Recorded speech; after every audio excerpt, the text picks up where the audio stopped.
6 minus 3 in bracket 6 minus 3 bracket complete. Find the answer. Use the rule of BODMAS. Bracket, orders, divided, multiplication, addition, subtraction, left to right. 6 minus 3 in bracket 6 minus 3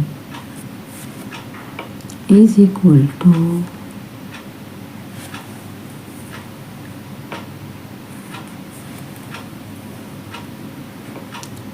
6 minus 3 multiply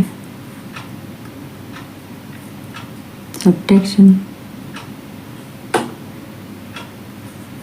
3 is equal to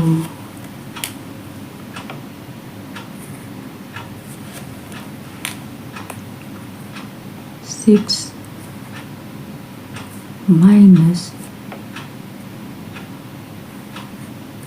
9 is equal to minus 3. Minus 3 is the correct answer.